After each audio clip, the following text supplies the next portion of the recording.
എല്ലാ പ്രിയപ്പെട്ടവർക്കും നമസ്കാരം.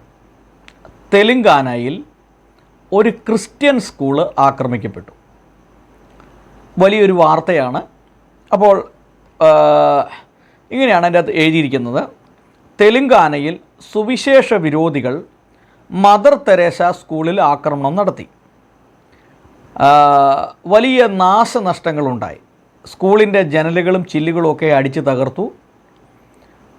അവിടെ ഉണ്ടായിരുന്ന സ്കൂളിൻ്റെ ഉത്തരവാദിത്തപ്പെട്ടവരെയൊക്കെ ഉപദ്രവിച്ചു എന്നുള്ളതാണ്. തെലുങ്കാനയിലെ മഞ്ചേരി ജില്ലയിൽ ലുക്സിപ്പെട്ടിൽ ഏപ്രിൽ 17 ബുധനാഴ്ച MCBS വൈദികർ നടത്തുന്ന മദർ തെരേസ സ്കൂളിലേക്ക് ഇരച്ചു കയറിയ ഒരു വലിയ സംഘം ജയ് ശ്രീരാം മുദ്രാവാക്യം വിളിച്ചുകൊണ്ട് ആക്രമിക്കുകയും വൈദികരെ ആക്രമിക്കുകയും ചെയ്തു. സ്കൂൾ മാനേജരെ കൊണ്ട് ബലമായി ജയ് ശ്രീരാം വിളിപ്പിച്ചു. ഇതാണ് ഈ വാർത്ത. അപ്പോൾ എന്താണ് ഇതിൻ്റെ പിന്നിലുള്ള റീസൺ നമുക്കറിഞ്ഞുകൂടാ. എന്തായാലും നിങ്ങൾ ഈ വീഡിയോ ഒന്ന് കാണുവാൻ നിങ്ങളെ ആഹ്വാനം ചെയ്യുവാണ്. അതിനുശേഷം ചില കാര്യങ്ങൾ പറയുവാനായിട്ട് ആഗ്രഹിക്കുന്നു.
ഈ വീഡിയോ നിങ്ങൾ കണ്ടല്ലോ.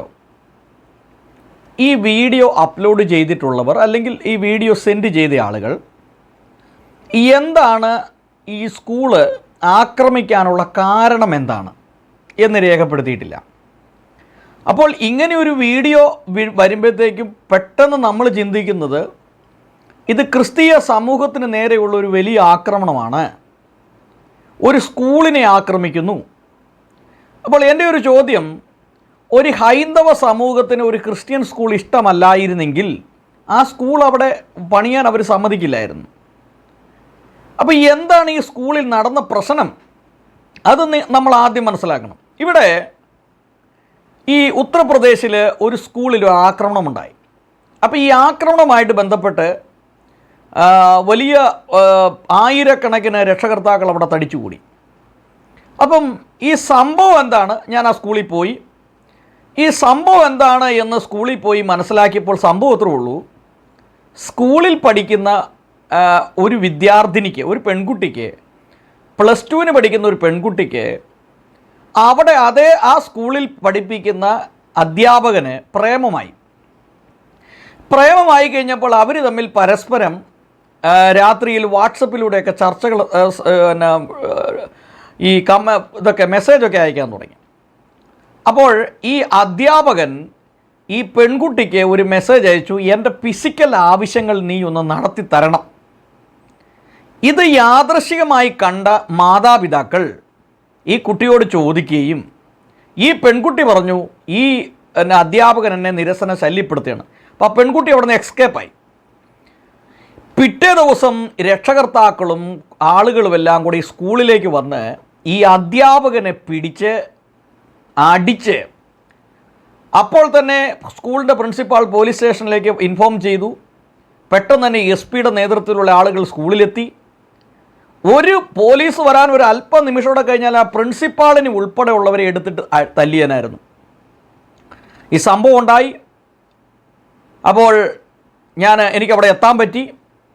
അപ്പം ഞാൻ ഈ കാര്യങ്ങളൊക്കെ മനസ്സിലാക്കി. അപ്പോൾ ശരിക്കും ഒരു ക്രിസ്തീയ വിശ്വാസി ഒരു സ്കൂൾ നടത്തിയത് കൊണ്ടല്ല അവിടെ പ്രശ്നമുണ്ടായത്.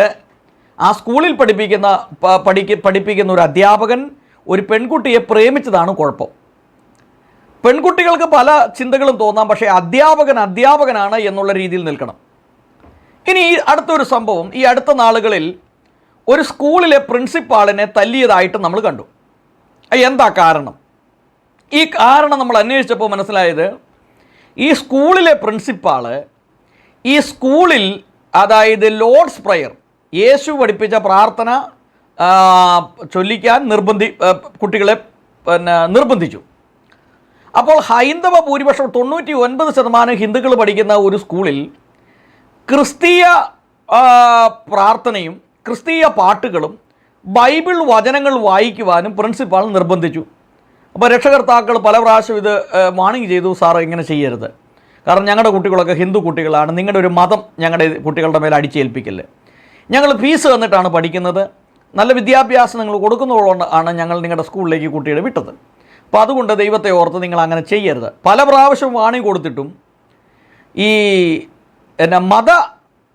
അമിതമായ മതചിന്താഗതി ഉണ്ടായിരുന്ന പ്രിൻസിപ്പാൾ നിർബന്ധിതമായി കുട്ടികളെ കൊണ്ട് ബൈബിൾ വായിപ്പിക്കുക അല്ലെ അതുപോലെ കാര്യങ്ങൾ ചെയ്തതിൻ്റെ പരിണിതഫലമായാണ് ആ സ്കൂളിൽ അടി നടന്നത്.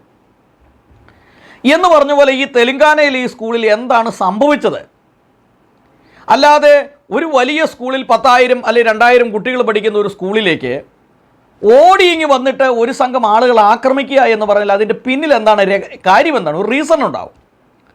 ഇവിടെ ഈ അടുത്ത നാളുകളിൽ ഒരു സ്കൂളിൽ, ക്രിസ്ത്യൻ സ്കൂളല്ല, ഹിന്ദുക്കൾ നടത്തുന്ന സ്കൂളാണ്, അവിടെ ഒരു പെൺകുട്ടി ആത്മഹത്യ ചെയ്തു. സംഭവത്തിലുള്ള ആ പെൺകുട്ടിക്ക് വേറൊരുത്തനുമായിട്ടൊരു പ്രേമം ഉണ്ടായിരുന്നു. അത് ടീച്ചേഴ്സ് കണ്ടു, പിടിച്ചു.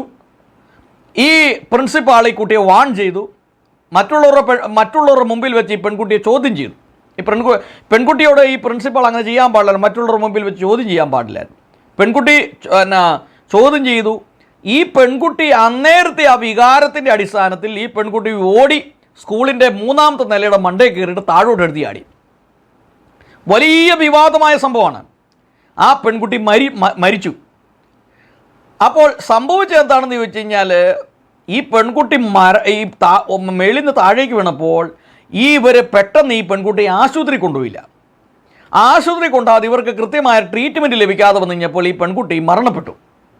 അത് ഭയങ്കര പ്രശ്നമായി. സ്കൂളെല്ലാം അടിച്ച് തകർത്തു. പ്രിൻസിപ്പാൾ ഏതാണ്ട് 1 മാസത്തോളം ജയിലിലായിരുന്നു. അപ്പോൾ ഒരു സ്കൂളിലുണ്ടാകുന്ന പ്രശ്നം എന്താണ് എന്ന് നമ്മൾ ആദ്യം മനസ്സിലാക്കുക. അല്ലാതെ ഒരു ഹിന്ദു മതത്തിലുള്ള ആളുകൾ ഓടിക്ക് വന്ന് ഒരു സ്കൂളിലേക്ക് കയറി ആ സ്കൂളിൽ ജയ് ശ്രീറാം മുഴങ്ങി അലമ്പുണ്ടാക്കി വഴക്കുണ്ടാക്കി എന്ന് പറയുമ്പോൾ ഇതിൻ്റെ പിന്നിൽ എന്താണ് ഒരു രഹസ്യം, അല്ലെങ്കിൽ എന്താണ് ഇതിൻ്റെ റീസൺ എന്ന് നമ്മൾ തിരിച്ചറിയുക. ഇനി മതപരമായി ക്രിസ്തീയ സമൂഹത്തെ ആക്രമിക്കുകയാണെങ്കിൽ അതിനെതിരെ നമുക്ക് ശക്തമായി പ്രതിഷേധിക്കണം. അത് എല്ലാ മേഖലയിലും പ്രതിഷേധിക്കണം. പക്ഷേ ഒരു സ്കൂളിൽ ഒരു പ്രശ്നം ഉണ്ടായിക്കഴിഞ്ഞപ്പോൾ എന്താണ് പ്രശ്നമെന്ന് പഠിക്കാതെ നമ്മളിങ്ങനെ പോസ്റ്റ് ചെയ്യുമ്പോൾ ആളുകളുടെ ഉള്ളിൽ ഒരു തെറ്റിദ്ധാരണ ഉണ്ട്. ഇതെന്താണ് കാരണം? ക്രിസ്ത്യാനികളെ തല്ലി, ക്രിസ്ത്യാനികളെ ഉപദ്രവിച്ചു, ക്രിസ്ത്യാനികളുടെ സ്കൂൾ തല്ലിപ്പൊളിച്ചു എന്ന് പറയും. അപ്പോൾ അതുകൊണ്ട് നമ്മൾ ഈ സ്കൂളിൽ നടന്ന പ്രശ്നം എന്താണ് എന്ന് അതിൻ്റെ ഉത്തരവാദിത്തപ്പെട്ട ആളുകൾ ഇത് പരസ്യമായ പ്രസ്താവന നടത്തണം. അപ്പോഴാണ് നമുക്കിത് കൃത്യമായിട്ട് മനസ്സിലാക്കാനായിട്ട് സാധിക്കുകയുള്ളൂ. അപ്പോൾ ക്രിസ്ത്യാനികളില്ലാത്തൊരു സ്ഥലത്ത് ചെന്ന് ഒരു ക്രിസ്തീയ സ്കൂൾ ഉണ്ടാക്കി ആ മതം അവിടെ നമ്മൾ സ്ഥാപിക്കുമ്പോൾ ആ വരുന്ന കുട്ടികളെ നിർബന്ധിച്ച് നമ്മുടെ പ്രാർത്ഥനകളും മറ്റു പാട്ടുകളും ഒക്കെ പഠിപ്പിക്കുമ്പോൾ അത് എത്രത്തോളം സമൂഹത്തെ ബാധിക്കുമെന്നുള്ളത് നമ്മളൊന്ന് ആദ്യം ചിന്തിക്കണം. അതുകൊണ്ട് ഈ തെലങ്കാനയിൽ ഈ സ്കൂളിൽ നടന്ന പ്രശ്നം എന്താണ് ഇതിൻ്റെ യാഥാർത്ഥ്യം എന്താണ് എന്ന് തിരിച്ചറിയാൻ ആദ്യം ശ്രമിക്കുക. ഇനി ക്രിസ്ത്യാനികൾക്ക് നേരെയുള്ള ആക്രമണമാണെങ്കിൽ ശക്തമായി പ്രതിഷേധിക്കുക. ഇത് കണ്ട് കമൻ്റ് എഴുതുന്ന ആളുകളല്ല ഇത് ക്രിസ്ത്യാനികൾക്കെതിരെയുള്ള ഹിന്ദുക്കളുടെ ആക്രമണമാണ് എന്ന് വരുത്തി തീർക്കുന്ന ഒരു സമീപനം ഇതിനകത്ത് കാണുവാനായിട്ട് ഇടയായിരുന്നു. എന്തായാലും ഈ പ്രശ്നം എന്താണ് എന്നുള്ളത് ഒന്നെങ്കിൽ സ്കൂൾ മാനേജറോ അല്ലെങ്കിൽ പ്രിൻസിപ്പാളോ അവർ പരസ്യമായ ഒരു പ്രസ്താവന നടത്തിയെങ്കിൽ മാത്രമേ ഇതിൻ്റെ യാഥാർത്ഥ്യങ്ങൾ നമുക്ക് മനസ്സിലാക്കുവാൻ കഴിയുള്ളൂ. സ്കൂളുകാരായതുകൊണ്ട് പല പ്രശ്നങ്ങൾ ഉണ്ടാകുമ്പോൾ അത് അവിടെ തന്നെ ഒതുക്കി തീർക്കാനായിട്ട് ശ്രമിക്കും. അപ്പോൾ അങ്ങനെയുള്ള പ്രശ്നങ്ങളും ഇതിൻ്റെ പിന്നിൽ ഉണ്ടാകുന്നുണ്ട്. അപ്പോൾ അതുകൊണ്ട് ഒരു വലിയ സ്കൂളിലേക്ക് ഒരു സംഘം ആളുകൾ വന്ന് ആക്രമിക്കുന്നു എന്ന് പറയുമ്പോൾ അതിൻ്റെ പിന്നിൽ വ്യക്തമായി എന്തെങ്കിലും ഒരു കാരണം ഉണ്ടായിരിക്കും. ആ കാരണം എന്താണെന്ന് കണ്ടുപിടിക്കാനായിട്ട് ശ്രമിക്കുക.